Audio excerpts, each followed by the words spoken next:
Thank you for tuning in to the latest edition of the Growing with God podcast. My name is Austin Fox. We want to give a quick shout out to PW student Alyssa Kramer, who came up with the title of this podcast.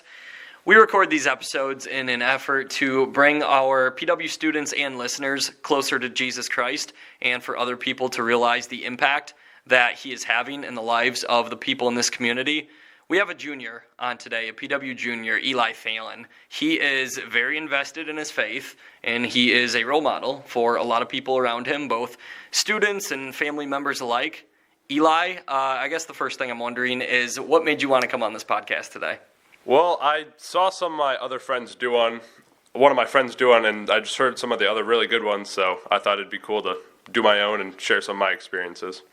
I got to know you as, I believe, an 8th or 9th grader, and it was very obvious right off the bat how invested you were in your faith back then already, and that's something that's not always the case for younger people at that age.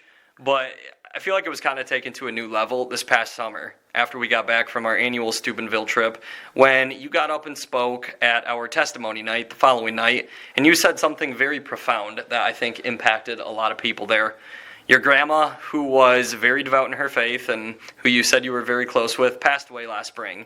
And something significant happened, you said, during the testimony night when you talked about the Steubenville trip. What experience occurred that had such a big impact on you? So it started before Steubenville. I went to the thing where you could ask Father Peter all these questions, and one of them was, I asked if you got a plenary indulgence, if you would go straight to heaven. And so he said that you would, and so I was thinking of like my grandma and my uncle who passed away recently, who both got the apostolic prayer set on them, so it gave them a plenary indulgence. And so driving home that night, I was praying, just talking to God, and I'm like, all right, I'll pray 2 rosaries every day if you let me know if they're in heaven. And so I'm sticking with my rosaries, praying 2 every day. It gets to Saturday night at adoration. And before they bring out the monstrance, they're talking about how we shouldn't make a plan for how God's going to work in our lives. And so I kind of think, and I'm like, well, crap, that's kind of just what I did. I'm like, this is how God's going to work in my life. This is what's going to happen. So I was praying, and I'm like, all right, I'll get rid of this plan. I'll let God work however he wants to work through me. And so I kind of gave up on it, pushed it away. And they're walking around later during adoration with the monstrance. And it comes over to me, and I'm praying, and I'm just thinking about what I was going to pray for. And I'm like, well, maybe if I pray for it, maybe he'll let me know. So I asked them if they're in heaven with him, and I just am overcome by peace, and I just feel like I'm saying yes, they're with me. And so that was crazy. And then we get home, after adoration, we get back to our dorms, and I'm laying in bed, and I'm thinking about it. And, part of me doesn't want to believe it because it doesn't want to, I don't want to get my hopes up about it. Thinking, wow, I just had this insane experience. And then the next morning we go to Mass, and I'm praying again, and it comes up in my head. And so I ask God again, and he goes, I can just hear him say, Eli, I have them. And it was just, so reassuring that they made it with him. How much peace and comfort did that provide you in that moment, knowing that God allowed you to see and hear that message? It brought, a lot of peace over me. I didn't, really worry about it. It just, brought me to tears, just the joy that it brought me. And just, I just felt so, overcome by the Spirit hearing it. So it was brought me a lot of peace. You mentioned it pertained to your grandma Gladys and your uncle Joe. What kind of people were they like when it came to their faith and living out their faith? They were very devoted in their faith. I know my grandma sang in the choir for, I think, maybe it might have been 60 years in the adult choir. So she was very devoted in her faith. And my uncle Joe, even though, with his cancer, he was very devoted in his faith, getting his family, devoted in their faith. So, yeah. I'm sure they were 2 of the most important people in your life, obviously both family members. Seeing them live the way they did, having a closeness with Jesus Christ, Mass, adoration, prayer, and all the things that they did for God, how did that impact you? How did they act as role models to you when they were still on this earth? It really inspired me just to take that next step in my faith, to try to be more like them and grow in it even more, like how they did. So they just really inspired me. one of the best ways that we oftentimes grow in our faith is obviously the people around us. When there are impactful people around us, whether it be friends or family members or whoever, who have a closeness with God and a joy in their life as a result of that, we see that, and it resonates with us, and it impacts us. Who are some other people currently in your life, Eli, who are soldiers of Christ, who have a closeness with God that really hits home with you? Some of my closest friends, I know Eli Thelen. He also did this podcast, and he's really deep in his faith. And then Kira Pohl, we go to mass on Wednesday nights. We go to confession sometimes, and then even my brother and sister, who really brought me, they took me to Bible study every Thursday morning back in 8th and 9th grade, and they just kind of helped me get to that next step. So just having all of them around me really helps me try to get closer to God and take that next step, just to help improve them and myself. You mentioned your girlfriend Kiera, and I'm curious to hear your take on this one. What impact has she had specifically, where obviously you have that closeness with her and with God, and perhaps in a different way than you have with anybody else, having that companion in the faith alongside you, how much stronger does that make you? A lot stronger. We're not very awkward when it comes to talking about our faith, so we can be very open about it. So that makes a big difference. Where if I have something on my mind, we can always just easily talk about it, and we go to mass, and we can pray over things there. We can just pray with each other, and it's very powerful and just very strong. Eli, we're not closely related, but we do have some mutual relatives. I'm not going to mention any names, but several of whom are so invested in their faith. And I know for me personally, it's had a big impact on me, seeing the way they live their life for God. And I would assume it has for you too. When you see people sometimes from afar who are quite a bit older and have had so many life experiences, what does that do to you? Just knowing that they've been through trials and adversity and struggles, and they've come out stronger because they're close with God and because they know that God will get them through anything. When you face your own trials and struggles and challenges in life, currently as a junior at PW, how do you rely on God to know that He will get you through whatever challenges come your way? Well, it's seeing them go through what they had to go through and how strong they stayed with it. It's really it really encourages me to get that much closer to God and that much deeper in my faith, because then I know I can always rely on Him and He'll always be there to help me through it.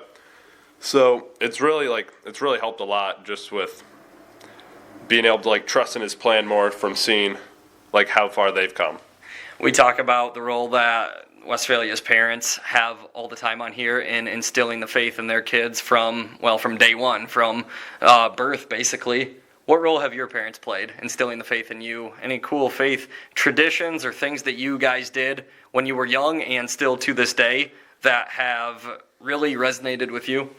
Some things we would always pray together before we would get on the bus when we were younger. Me and my siblings and Mom, she'd always lead us in prayer before we left. And then we'd always pray together at night before we all went to bed. And something that we still do is we just every time we're eating together, we still pray before our meals, and we all we pray together for that. So when you were talking earlier about the Steubenville trip, you mentioned that somewhat recently you started saying the rosary, or trying to, on a regular basis. What made you start doing that, Eli? Because that's quite the task for high schoolers, for teenagers, for people that age. It was actually after one of the wells where you were talking about it, and you gave us the paper with the 15 promises of the rosary. And I was reading those, and I took one home, and I was just looking over it, and I was wow, these, they're crazy promises. And I just decided I'd try, praying the rosary, once or twice a week. And then I was all right, I'll try praying every day. So I've been trying to stick with that. Have you seen it made any kind of impact in your life since then? I have noticed an impact, yeah. It's just, it's made me much happier, just more peaceful. Yeah. It does. It brings a lot of peace, and it sets a foundation every day in your life, and basically a structure where obviously everything comes back to God and comes back to the rosary, and it's a beautiful thing. I'm glad you brought up the 15 promises of Mary, because that is one of the most incredible things out there. when she introduced the rosary in its current form to St. Dominic in the Middle Ages in Europe. 15 promises came along with it, and if you are unaware of them, I highly recommend you look them up. They are life-changing. They can absolutely change your life for the better, and adopting the rosary every day is perhaps one of the most significant things that you can do in your life to improve your relationship with God. Eli, before we wrap up, we have just a few kind of fun, quick hitters for you. Who's your favorite saint? Is there any saint who's had a big impact in your life? It's always been St. Anthony, just because my middle name's Anthony, so it's one of those saints where it's like, you get asked when you were younger what your favorite saint is, so you usually look to one of your first or middle names. So I've always looked to St. Anthony, always prayed to him when I lose things, so he's usually the first saint that comes to mind. If you ever get a chance to go to Lisbon, Portugal, he has a cathedral named after him there, and I had a chance to visit it 2 summers ago, and it's one of the most, well, probably the most beautiful place that I've ever been in my life, and I kind of felt a closeness with him at that time as well, so he's a great, great saint to emulate. Eli, what's your favorite Bible verse? My favorite Bible verse? I don't remember exactly which one it is or how it goes, but the one where it's like it's in Isaiah. I don't exactly remember what chapter, but like, do not fear, for I am with you. Like, just that. It's very comforting. And like, even when you're going through something, you just like call back on that. That's so much of the basis of our faith too. Whatever challenges we face, there's nothing to be afraid of as long as you're good with God and as long as you have God on your side, because obviously he overcomes evil and darkness every single time. Eli, I've seen you be a role model for a lot of people, and it seems like you kind of take on an ownership role amongst your friends and peers around you, drawing them closer to God. Do you take a lot of ownership in that? I do. It's something that's like, I try to get my friends and like the people close to me, I try to improve myself to help improve them, whether it just be like helping them through whatever they're going through, or asking them if they want to like go to church or just talk about anything. So I really just like, I try to get them better and get myself better kind of at the same time. For someone who's not practicing the faith right now, or perhaps does not have a closeness with God, what would you say to someone like that? I'd probably just ask them if they like would want to talk about it or ever think about going to Mass, and I'd offer if they'd want to go to Mass or confession, and I could always just go pick them up or take them. So just like something to get that, like, get their foot in the door with the going to Mass. You sharing your testimony like you did today in regards to your grandma and your uncle and your Steubenville experience and how God spoke to you has a big impact on people as well and really draws them deeper into the faith. Pope John Paul II, during his papacy, said that evangelization is perhaps best done in this current day and age of our world by sharing your testimony. When you share what you've been through and how God has impacted you, that has perhaps more of an effect on other people than anything else. Eli, we encourage our PW students all the time to be bold and courageous in their faith for Jesus Christ, to be soldiers of Christ. I think it's very obvious that you are. You're being a light of Christ for a lot of people around you, and it's so inspiring to see. Thank you so much for coming on today, brother. It has been a blast having you here. Yeah, thank you for having me. We appreciate all you guys who listen. If you want to hear any of our past episodes with PW students, they are listed in the description on YouTube. Simply click the button and all the past episodes that we've done over the last several months will show up. Once again, thank you so much for being here today.